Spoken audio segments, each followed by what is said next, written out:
Amém. Irmãos, vamos abrir as nossas Bíblias no livro do profeta Isaías, capítulo 49.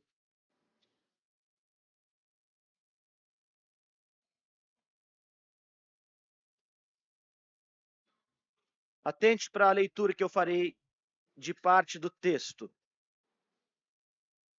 Ouvi-me, terras do mar, e vós, povos de longe, escutai. O Senhor me chamou desde o meu nascimento, desde o ventre de minha mãe, fez menção de meu nome. Fez a minha boca como uma espada aguda. Na sombra de sua mão me escondeu. Fez-me como uma flecha polida e me guardou na sua aljava. E me disse: Tu és o meu servo. És Israel, por quem hei de ser glorificado. Eu mesmo disse: Debalde tenho trabalhado, inútil e vamente gastei as minhas forças. Todavia, o meu direito está perante o Senhor, a minha recompensa perante o meu Deus. Mas agora diz o Senhor, que me formou desde o ventre para ser o seu servo, para que eu torne a trazer a Jacó e para reunir a Israel a ele, porque eu sou glorificado perante o Senhor e o meu Deus é a minha força. Sim, diz ele, pouco é os seres meu servo, para restaurares as tribos de Jacó e tornares a trazer os remanescentes de Israel. Também te dei como luz para os gentios, para seres a minha salvação até a extremidade da terra. Vamos parar por aqui, mantenha a sua Bíblia aberta, porque nós passaremos por outros versos deste belo capítulo 49 do livro do profeta Isaías. Mas eu quero, antes disso, chamar sua atenção para um grande monumento, um prédio construído em Portugal, que é um mosteiro, chamado Mosteiro Jerônimos. É, de fato, essa construção uma das mais importantes de toda aquela nação, porque ela foi construída, quer dizer, este prédio, o Mosteiro dos Jerônimos, como uma celebração dos descobrimentos portugueses. Então, essa construção representa aquilo que foi, em Portugal, a Era de Ouro, dessa expansão marítima que, de alguma forma, representou a grandeza do Império Português. Está situada esta grande construção na cidade de Lisboa, num bairro chamado Belém. E é feita em um estilo gótico manuelino, inaugurada no ano de 1501. O Brasil estava nascendo e aquela obra vinha sendo concluída. E ela foi construída justamente para celebrar o retorno do grande navegante Vasco da Gama das suas navegações até a Índia. E a fachada do mosteiro é qualquer coisa assim, muito grandiosa, é bonito. Se os irmãos algum dia tiverem oportunidade de buscar na internet as imagens, ou até mesmo de fazer uma visita àquela cidade, verão que essa construção ela é cheia de detalhes muito intrincados, não é? Que mostram a expansão marítima, não é? Mostram os motivos das navegações, e o interior é igualmente muito grandioso, muito bonito, como toda construção gótica, com uma nave interior muito espaçosa, ornada com muitas colunas, abóbadas de pedra. E lá na entrada desse mosteiro há dois grandes sarcófagos. São dois grandes túmulos de pedra. E estão nesses túmulos, que se situam exatamente um ao lado do outro, dois grandes heróis portugueses: Vasco da Gama, o navegador, e Luís de Camões, o escritor, um ao lado do outro. Este túmulo bonito, com uma decoração que também remonta aos feitos de cada um deles. Um que foi um grande navegante e um que foi o contador da história dessas navegações. Essas conquistas portuguesas do século XV, do século XVI, marcam esse grande período em que Portugal foi capaz de chegar aos cantos da terra, antes de outros navegadores e de outros colonizadores.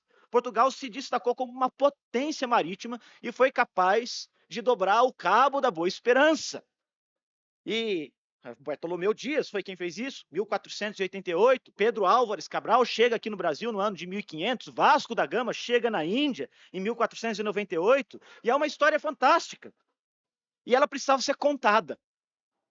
Então os portugueses construíram esses monumentos. Um mosteiro para homenagear os seus navegantes, que foram capazes de chegar nos confins da terra. E Luís de Camões, que está sepultado naquele local justamente porque ele escreve uma grande obra, uma epopeia, que conta o feito dos seus navegadores. A obra Os Lusíadas, que muitos de nós precisamos estudar na escola, primário, ginásio, foi publicada em 1572. São 10 cantos, com 1102 estrofes, em oitavas. Essas estrofes são versos decassílabos. É uma obra de arte da literatura. E ela conta para a gente o que os navegadores fizeram. Na cena de Isaías, que nós lemos hoje, nós temos o segundo cântico do servo do Senhor. No cântico anterior, no capítulo 42, nós ouvimos a voz do Pai apresentando o servo. Ele disse lá no capítulo 42, eis aqui o meu servo, atentem para ele, ouçam-no, vejam-no, vejam aquilo que ele fará. Neste cântico, porém, nós temos o próprio servo falando. É a voz do servo dizendo, ouvi-me, terras do mar, vós, povos distantes, de muito longe, atentem para o que eu tenho para dizer. Escutem a minha mensagem, ouçam a minha voz. Isaías, aqui na profecia, ele representa a voz do servo, o servo do Senhor, que é este personagem que ele traz para a gente a partir do capítulo 40. Não é? E ele está dizendo que este servo do Senhor, ele tem algo importante a dizer, e que esta mensagem é algo que haverá de ecoar por todo mundo. Ele chama as ilhas distantes e remotas para que ouçam a sua mensagem. E ele dirá, como nós lemos, que a mensagem vem como uma espada aguda, como uma flecha penetrante. E isso indica para nós que a mensagem do servo é uma mensagem poderosa. É uma mensagem que tem uma palavra de poder, de persuasão, que é penetrante, que é segura, e mais do que isso, é completamente abrangente. Ela chega longe. Ouvi-me, ilhas distantes. Escutai, povos remotos. E aqui nós temos, na voz do servo, um propósito que Isaías, o profeta, nos traz, de que este servo, ele haverá de ser ouvido em todo o mundo. A voz dele vai chegar longe. O mundo inteiro vai conhecê-lo. Ele vai mais longe do que os navegantes portugueses que exploravam a terra por meio das suas navegações lá no século XIV e XV. Aliás, é curioso que esses navegantes portugueses, eles levavam consigo um emblema da cruz. E aqui ele chama os homens para ouvi-lo. Ele dirá que esta mensagem que ele tem é algo tão importante, tão necessário, tão vital, que é preciso que todos ouçam, é preciso que todos conheçam, é preciso que todos sejam alcançados com esta palavra. Ilhas e povos, ouvi o que eu tenho para dizer. Então nós temos na palavra do profeta, 700 anos antes da vinda do Senhor Jesus Cristo, 2.700 anos atrás, a mensagem de um servo que vem da parte do Senhor, que convoca a terra inteira para ouvir a mensagem que ele tem.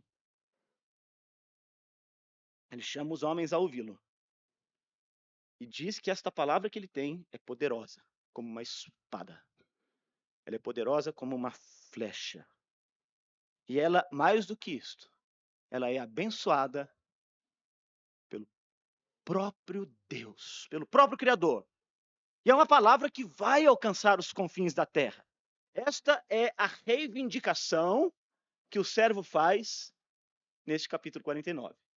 Eu tenho uma palavra poderosa que as ilhas dos povos distantes ouvirão. Esta palavra é abençoada e ela vem da parte de Deus. Ok? É essencialmente isso que Isaías está dizendo para a gente. Então veja, nós temos nos grandes feitos da humanidade, como aqueles contados por Luís de Camões na sua epopeia, é o registro daquilo que os homens foram capazes de fazer e de quão longe eles foram capazes de alcançar. Lá no canto 98 da estrofe 7 dos Lusíadas, há uma frase que é interessantíssima, porque ele vai dizer alguma coisa assim: se mais terra houvesse, lá eles chegariam. Essa é a audácia lusitana. Se mais terras houvessem, lá eles chegariam. Mas aqui, muitos séculos antes disto, nós temos uma palavra que chega muito mais longe. A voz do servo que ultrapassa as barreiras geográficas, que ultrapassa as barreiras linguísticas, que ultrapassa as barreiras culturais, que ultrapassa os poderes da terra, que vai além do tempo e do espaço, que ultrapassa as eras e as gerações, séculos e séculos e séculos, desta voz do servo sendo ecoada, sendo reverberada, sendo repetida, sendo mais uma vez trazida à luz, à lume, a voz que alcança os confins da terra, as extremidades do mundo. O texto vai dizer para a gente que este servo haverá de ser glorificado. E em algum momento, ele ainda dirá que o Senhor me fez desde o ventre para anunciar esta palavra, para reunir o meu povo, para iluminar os gentios. Deus vai honrar a palavra do seu servo. Eu sou glorificado perante o Senhor. Deus é a minha força. Ele dirá, ele está dizendo que aquilo que ele diz vem do Senhor, que a força do Senhor está com ele e que por meio dessa palavra ele vai resgatar homens. Ele vai restaurar Jacó, ele vai iluminar os gentios, ele vai alcançar os povos inalcançados. Ele é a luz dos gentios, diz o profeta Isaías. E é interessante porque em algum momento parece que essa obra, ela, essa palavra, ela é desprezada, ela é rejeitada, é, ela é desconsiderada, que alguns se viram contra aquele que profere essa palavra. O texto diz, debalde tenho trabalhado, quer dizer, debalde significa à toa. Será que eu tenho trabalhado à toa? Será que eu gastei as minhas forças inutilmente? Aqui é uma pergunta retórica que o próprio servo faz. E ele mesmo responde: não, eu serei recompensado. Aquilo que eu fiz, a palavra que eu tenho, é algo que vindo do Senhor e que realizando a obra que realizará, será recompensada pelo Senhor. Eu serei glorificado pelo Senhor, porque o Senhor é minha força. E se a gente prossegue um pouco mais, quando a gente vai para o verso 12, olha o que diz o texto: eis que virão de longe, eis que aqueles do norte e do ocidente, e de outras terras, como a terra de Sinim, virão. Quer dizer, ninguém nem sabe aqui, os comentaristas, né, nem sabem onde é Sinim. Alguns acham que é Egito, outros vão dizer que talvez seja algo tão distante quanto a China. Mas o que o texto está dizendo para a gente é que a voz do servo do Senhor tem um alcance tão abrangente que chega nos confins da terra, em povos desconhecidos, inimagináveis. É uma palavra que tem poder e que tem força e que transforma a vida de todos quantos a recebem. Todos quantos dão ouvidos à palavra do servo do Senhor haverão de ser abençoados e iluminados, serão consagrados, serão reunidos, serão trazidos diante do Senhor. É uma palavra poderosa. O texto vai prosseguir dizendo que esta palavra ela é capaz de abrir as portas dos cárceres, ela é capaz de libertar os cativos, ela é capaz de iluminar aqueles que estão nas trevas. Veja o que diz o texto, diz ainda o Senhor: no tempo aceitável eu te ouvi, te socorri no dia da salvação, te farei mediador da aliança do povo. Verso 8.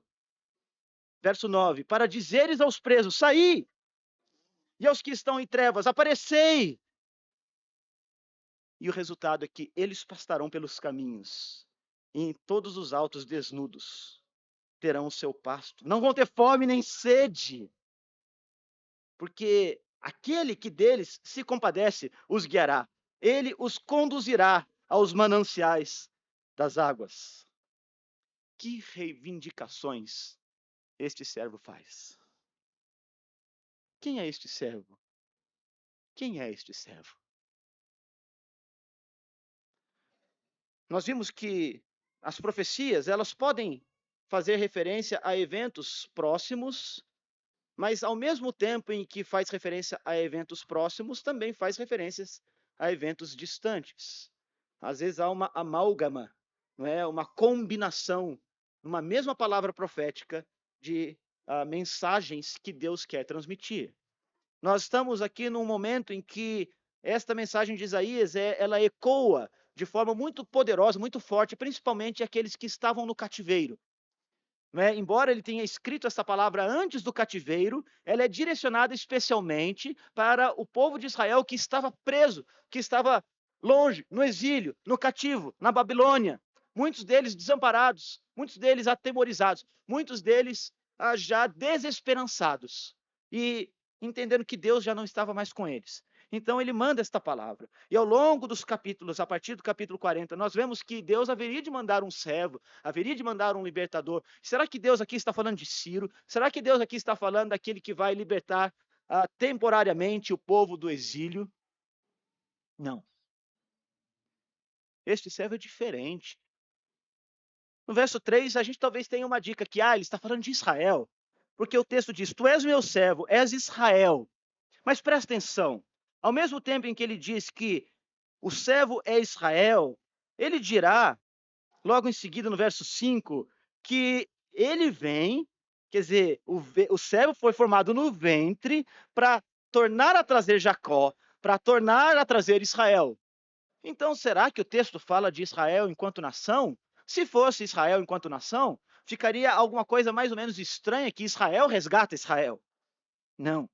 A referência a Israel aqui é algo que deve nos fazer considerar que o servo do Senhor é semelhante ao que deveria ter sido Israel quando foi chamado por Deus. Israel, quando foi chamado por Deus, separado desde os dias de Jacó, deveria ter sido um povo santo, consagrado, o povo que é portador da mensagem dos oráculos de Deus, que é portador da lei de Deus e que deveria viver segundo essa lei e que fracassou completamente nisto. Este Israel que está aqui, diferente do Israel nação de Sião, é aquele que é capaz de fazer tudo quanto Israel nação não fez.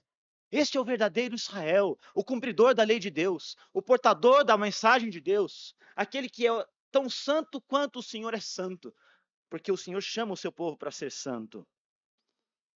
Este é o servo do Senhor, que é capaz de tirar os cativos do cativeiro, de iluminar aqueles que estão na escuridão e de trazer uma palavra pastoral. Não é isso que ele faz? Olha, eles vão pastar num pasto verdejante. Não terão fome nem sede, não serão afligidos pelo sol. O servo que se compadece deles, que é tomado de compaixão, ele vê o seu povo como ovelhas que não têm pastor e cuida do seu povo. Ele guia o seu povo, ele alimenta o seu povo.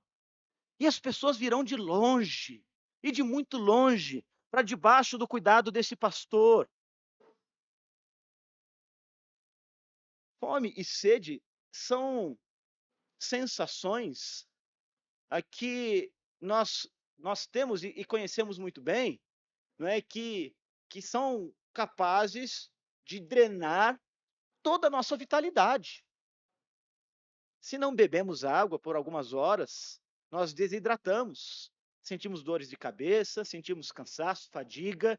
Se não bebemos água por alguns dias, nós adoecemos. E nós podemos vir a óbito se passarmos talvez uma semana sem consumir água. Aí, da mesma maneira, o alimento que dá sustento, sustância, não é? E que faz com que a gente tenha energia, que a gente possa, não é, fazer as nossas tarefas e cumprir as nossas obrigações do dia a dia. Né? A gente precisa se alimentar e Deus ainda bondosamente coloca gosto na comida para que a gente tenha prazer e alegria naquilo com que a gente se alimenta. E essas duas imagens poderosas são usadas aqui para fazer referência ao fato de que a palavra que vem deste servo do Senhor, ela tem este poder de alimentar a nossa alma e de saciar a nossa sede espiritual. Aqui é uma linguagem figurada, que fala de uma palavra, uma espada poderosa, uma flecha penetrante, de um pastor cuja palavra, cujo pastoreio e cuja obra são capazes de alimentar-nos, saciar a nossa sede, de apacentar-nos, de proteger-nos e de guardar-nos. E que povos do mundo todo ouvirão a voz deste pastor. Essencialmente, é isso que Isaías está dizendo, que o servo fará. E mais uma vez, a semelhança do que nós vimos no capítulo 42, o efeito disto no coração daqueles que são alcançados por esta voz, que chega aos confins da terra, é culto. É o verso 13 que vocês memorizaram aqui. Né? Abre lá. Cantai, ó céus. Alegra-te, ó terra. Vós, montes, rompei em cânticos, porque o Senhor consolou o seu povo e dos seus aflitos se compadece. Este servo, cuja voz é ouvida em todo mundo, ele chama agora as pessoas a se alegrarem nele, a cantarem, a celebrarem, a festejarem. Cantai, ó terra, cantai, ó céus. Uma das poucas referências que fala de música nos céus aqui. Não é? Ele chama a todas as criaturas celestiais, os anjos, e todos que assistem diante do seu trono numa imagem semelhante àquilo que nós vemos no livro de Apocalipse, entre os capítulos 5 e 7. Boa leitura para fazermos hoje à tarde. Não é? Diante do trono do Deus verdadeiro e criador, diante do trono do Cordeiro, aquelas vozes de homens e anjos, elas entoam louvores e repetem entre si que ele é santíssimo, que ele é digno de todas as coisas. E aqui nós temos Isaías dizendo que estes homens e mulheres, alcançados pelas ilhas mais distantes, que virão do norte e do ocidente e de Sinim, todos estes, porque são apacentados pelo pastor, pelo servo. Cantem, gente. Cantem, cultuem, alegrem-se. Alegrem-se. Porque a palavra do Senhor é consolo. O Senhor consolou o seu povo. O povo estava no exílio, é verdade, e há um elemento aqui em que a volta do exílio é a razão do seu canto, mas muito mais do que isto, nós temos imagens muito mais poderosas aqui, muito mais abrangentes, que fala do exílio da alma, que fala do cativeiro do nosso coração, que fala da condição humana, que fala dos gentios. Estes não estavam em exílio algum. Os gentios, quer dizer, os povos distantes, a luz que ele representaria para os gentios é para lançar esta mensagem poderosa de salvação, de resgate a todos os homens. Porque a palavra do Senhor é cura. Porque a palavra do Senhor é vida eterna.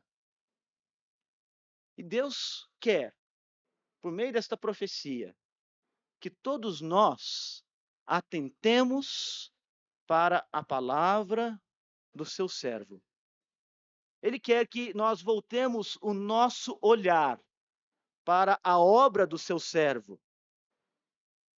Ele quer que nós vejamos e ouçamos e compreendamos que esta palavra e esta obra que é feita pelo servo do Senhor, cuja missão foi dada já antes do seu nascimento, que quando no ventre de sua mãe o seu nome já havia sido dado, a fim de que ele realizasse essa obra e trouxesse essa palavra, que nós olhemos para isto e que nós vejamos, sabe o quê? Amor. Veja aí o que ele vai dizer para a gente. Versos 14 em diante. Mas Sião diz, aqui o povo está dizendo, o Senhor nos desamparou. O Senhor se esqueceu de mim. Aí Deus responde, acaso pode uma mulher esquecer-se do filho que ainda mama? De sorte que não se compadeça do filho do seu ventre. Mas, ainda que esta viesse a se esquecer dele, que é impossível, ele está dizendo, eu, todavia, não me esquecerei de ti. Eis que nas palmas das minhas mãos eu te gravei. Os teus muros estão continuamente diante de mim. Os teus filhos virão apressadamente, ao passo que os teus destruidores, os teus assoladores, se retiram do teu reino. Levanta os olhos ao redor e olha. Todos estes que se ajuntam vêm a ti, tão certo como eu vivo, diz o Senhor. De todos estes te vestirás como um ornamento, e deles te cingirás como uma noiva. O povo no exílio se achou esquecido por Deus. E o povo gosta de reclamar, gente. Tem um memezinho que a gente vê na internet que acha um barato. Né? O sujeito está andando de bicicleta, aí ele pega uma barra de pau, enfia no raio da bicicleta, a bicicleta trava, ele cai de cara no chão, e aí ele culpa a barra por ter derrubado ele. O povo de Israel estava mais ou menos assim. Eles estavam naquela condição, estavam no exílio, eles estavam em sofrimento, estavam debaixo de uma carga pesada de dor e de ostracismo. Quer dizer, sem esperança de que algum dia poderiam voltar para sua terra.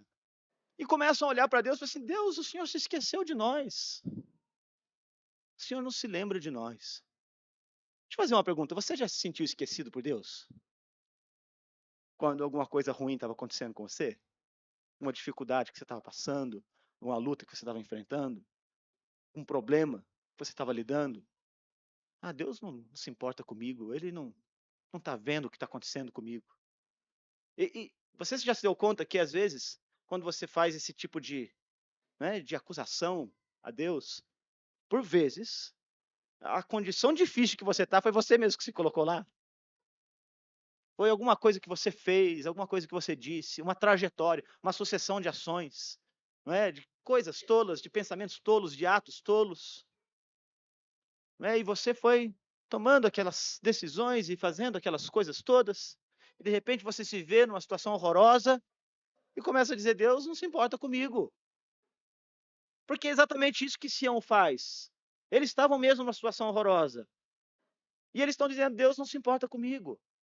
Mas sabe de uma coisa?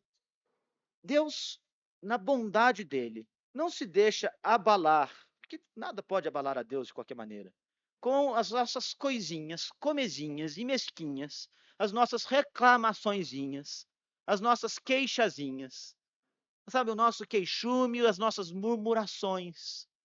Embora nós tenhamos essas coisas pequenas dentro da gente e nós sejamos capazes de expressá-las, às vezes, em pensamento, até mesmo em palavras, Deus bondosamente consola.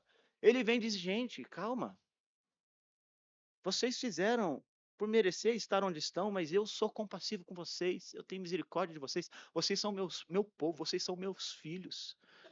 E a semelhança de uma mãe que cuida do seu bebezinho quando ele está sendo amamentado. Nós temos aqui algumas crianças lactantes. Nós sabemos, a criança quando precisa mamar, a mãe se levanta, ela vai para algum lugar, ela, não é, ela vai sair de onde ela está, ela vai parar o que está fazendo para ela alimentar o seu filho. Eu lembro quando o meu Tiaguinho, ele nasceu, eu já contei essa história, ele era prematuro e ficou na UTI. E foi interessante porque a Elaine também ficou na UTI uns dias, por causa ficou também internada, né? Por causa da pré-eclâmpsia que teve, mas ela teve alta rápido. E aí, quando ela teve alta, o médico falou: olha, você já pode ir para casa, mas seu filho não vai. Sabe o que ela fez? Ela falou assim: não. Pegou uma cadeira, levou para dentro da UTI onde estava o neném, botou do lado ali daquela incubadora. Falou assim: eu vou ficar aqui até vocês deixarem meu filho para casa. Aí os médicos falaram: não pode, não pode, eu vou ficar aqui. Né? E até que eles falaram um com o outro, e as médicas, as enfermeiras falaram assim: bem, então não tem jeito, tem que entregar a criança para ela levar para casa. E levou para casa, não foi isso, dona Helena? Muito bem, porque a mãe lactante faz isso. Ela quer o seu bebê perto de si.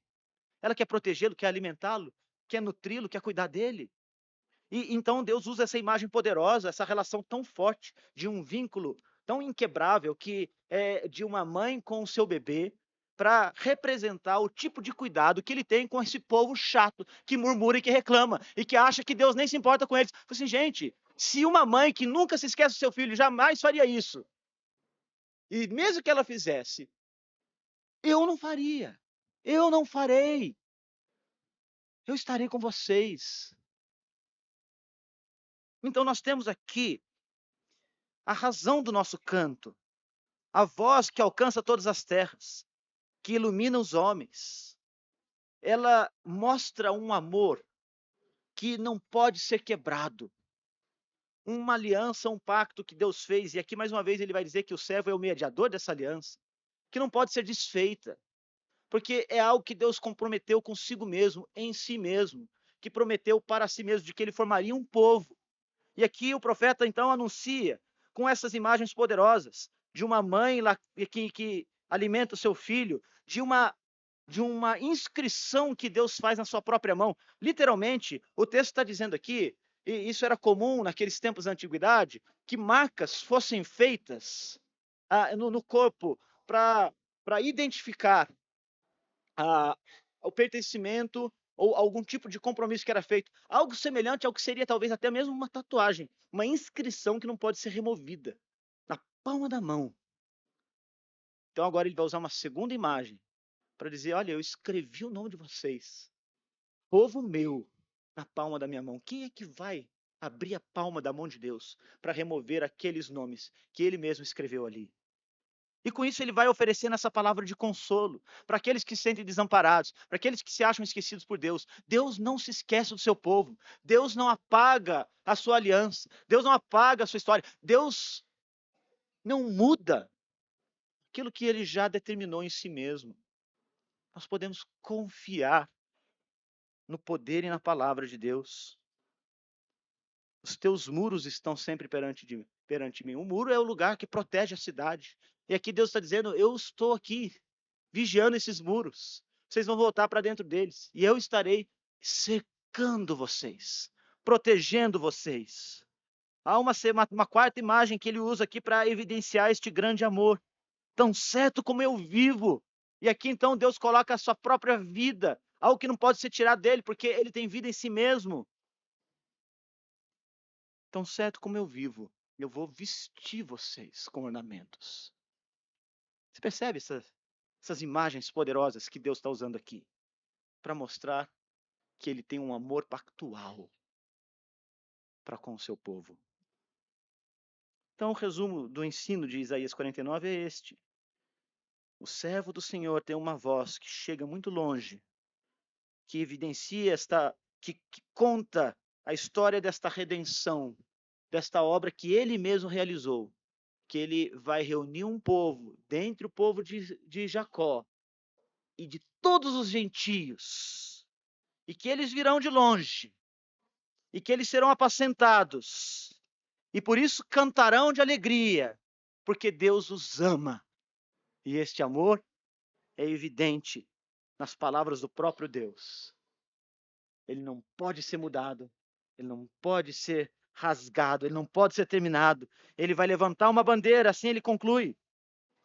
Assim diz o Senhor, verso 22, eu levantarei a mão para as nações, e ante aos povos eu arvorarei a minha bandeira, e os filhos das nações serão trazidos pelos braços. Os reis da terra, as rainhas da terra, se inclinarão com o rosto em terra. Você percebe? A mensagem poderosa do amor que transforma chegou em todos os confins do mundo. A causa de Cristo, a causa do Messias, a causa do servo do Senhor é absolutamente vencedora. O verso 26 dirá: todo homem saberá que eu sou o Senhor, eu sou o teu Salvador, eu sou o teu Redentor, eu sou o poderoso de Jacó. Esta bandeira hasteada que fala da redenção é algo que será vista por reis e rainhas, que se curvarão diante de Cristo, do seu Messias, do servo do Senhor, E este servo, gente, não tem, à semelhança de Luiz de Camões e de Vasco da Gama, um túmulo ornamentado. Não foi preciso construir um monumento para abrigar os seus túmulos.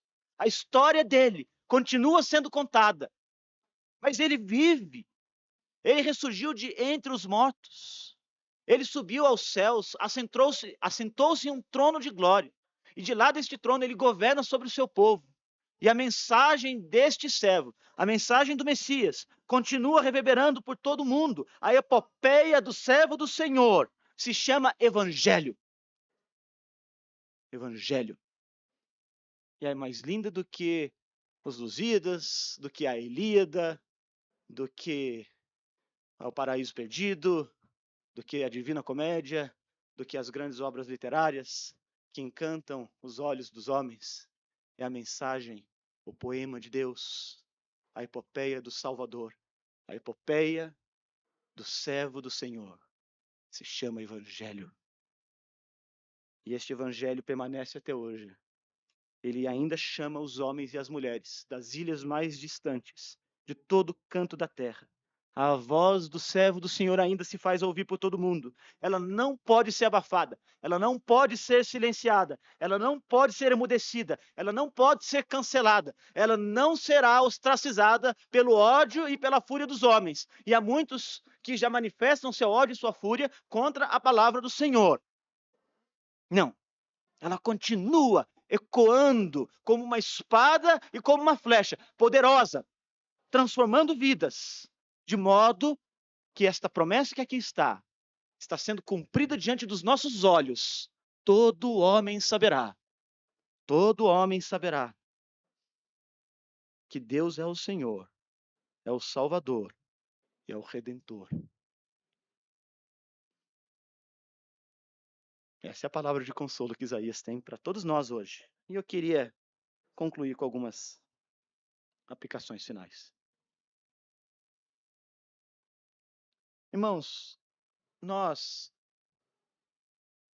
primeiro, precisamos dar ouvido à voz do Senhor. Esta voz que ecoa é uma expressão de um amor inamovível de Deus, que é ofertado a todos os homens e mulheres das ilhas mais distantes. Se qualquer um de nós que aqui está ainda não deu ouvidos à voz do servo, este é o tempo de nós atentarmos para aquilo que o servo diz, de nós abrirmos o nosso coração para recebermos tanto a luz que ilumina as trevas da nossa própria existência, da nossa condição de pecadores alienados de Deus, como aquela palavra que edifica e que transforma e que muda a nossa história e a nossa identidade. Se você está aqui e não ouviu a voz do servo, ouça, atente para a voz do Senhor. Curve-se a esta voz, receba esta voz, e você receberá o grande amor do pastor que vai alimentar a sua fome e vai saciar a sua sede. Mas ainda, em segundo lugar, todos nós que já temos ouvido a voz do Senhor, somos convocados por Ele mesmo para hastear essa mesma bandeira. Nós somos chamados a sermos nós aqueles que ecoam a voz do servo, para que ela chegue nas ilhas mais distantes. E aqui nós podemos considerar a experiência da nossa própria Igreja Batista da Graça. Nesses nossos 38 anos de vida como igreja, nós já tivemos a oportunidade de iniciar 4 novas igrejas, ou de incentivar a plantação de 4 novas igrejas. Graças a Deus por isso. Isso faz parte daquilo que o povo de Deus é chamado a realizar, hastear essa bandeira, elevar o estandarte de Cristo para todos os cantos. Nós vivemos em São José dos Campos, uma cidade já com 800 mil habitantes, crescente, com muitas carências, com muitas necessidades. Nós estamos aqui nessa região sul da cidade de São José dos Campos e temos como igreja a chamada, a oportunidade, o privilégio, a graça de sermos cooperadores com o servo do Senhor, ecoando a voz que chega em todas as ilhas, para que a gente chegue aqui na casa do lado, para que a gente chegue no vizinho. Porque, aliás, foi assim que essa igreja nasceu, pela iniciativa de irmãos nossos, que foram literalmente para a casa dos seus vizinhos, e trouxeram seus vizinhos para dentro do seu próprio lar e disseram: olha, vocês precisam conhecer o Cordeiro, vocês precisam conhecer o servo do Senhor, vocês precisam conhecer aquele que vai transformar vidas e corações. E nós aqui somos chamados a fazer a mesma coisa. Nós temos o privilégio de sermos agentes que reverberam, que vocalizam a voz do servo do Senhor. Temos feito isto? Quanto que nós, de fato, nos importamos em investir na obra missionária? Dos nossos recursos, do nosso tempo, das nossas orações, para que essa voz continue reverberando pelo mundo. E não se engane quanto a isso. Mesmo que a gente não faça isso, essa voz vai triunfar. Mas nós somos chamados a hastear essa bandeira.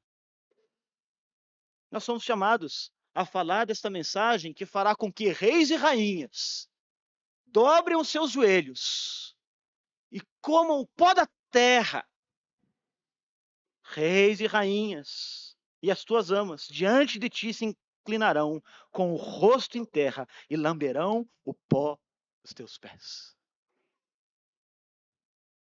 Esta é a mensagem do servo que você é chamado, você é chamada para proclamar, você é chamado para anunciar. E você pode fazer isso investindo na obra missionária. Aqui nesta igreja, o trabalho que é feito aqui para o nosso irmão pastor Rubner, o trabalho que é feito para o nosso irmão pastor Alexandre, o trabalho que é feito aqui por cada um de nós, quando a gente convida alguém para ouvir a palavra do Senhor, quando a gente faz um discipulado, quando a gente anuncia Cristo, quando a gente dá um livro de presente, quando a gente se importa o suficiente com a alma de alguém para alcançá-la com a mensagem mais poderosa do mundo, com a epopeia do Senhor, a palavra da salvação, porque o Redentor vem para buscar as pessoas e ele chama homens e mulheres a participarem da obra da evangelização. Em terceiro lugar, aqui nesta palavra de consolo do servo do Senhor, a segurança de que o povo de Deus é amado por Deus. É amado por Deus. Este povo que é chamado a cantar, não é? Cantai, céus, alegra-te, terra, porque o Senhor consolou o seu povo. É objeto de um amor tão profundo, tão verdadeiro, tão real, tão transformador, que é constrangedor e que não podemos, gente, esquecer desse amor. Não podemos abafar esse amor na vida da gente, na nossa vida, e viver como se esse amor não estivesse ali, diante de nós, nos envolvendo, como os muros de Jerusalém, como os nomes nossos escritos na mão do Senhor. Não duvide do amor de Deus. Não ignore o amor de Deus. Não se afaste do amor de Deus. Não questione o amor de Deus. Receba o amor de Deus. Ame-o de volta. Tenha esse amor no seu coração. Para que você cante com entusiasmo e com alegria. Não por força de tradição. Não por força de obrigação. Não porque seus pais trouxeram você aqui. Não porque você precisa manter as aparências das coisas. Mas porque ele prorrompe do seu coração em cânticos, você não pode se conter e você precisa expressar isso e você precisa anunciar isto. Na medida em que nós olhamos para este amor que nos apacenta, que Deus faz questão de assegurar para nós, nós temos uma segurança tamanha, que transforma tudo ao nosso redor. Tudo que a gente faz é motivado pelo amor que nós temos da parte do Senhor, em nos chamar pela palavra poderosa, em nos iluminar, em nos apacentar, em nos fazer o seu povo, e que nós possamos cantar. Então ouça a voz do Filho, anuncie essa voz do Filho, sinta o amor do Filho, e que Ele abençoe você e a sua vida. Amém. Senhor, nós te agradecemos pela voz do Messias, pela voz do servo do Senhor, que nos alcançou nas trevas onde estávamos, nos iluminou e nos trouxe para junto do Senhor. Nós agradecemos pelo amor que nos envolve e queremos, Senhor, ser agentes que hastearão essa bandeira, a bandeira do servo do Senhor, para que o nome do Senhor seja conhecido em todos os cantos da terra. Ajuda-nos nisto. Mobiliza o nosso coração e a nossa igreja, para que façamos a obra que o Senhor nos convida a fazer. Para a glória do teu nome e para o nosso bem. Nós oramos em Jesus. Amém.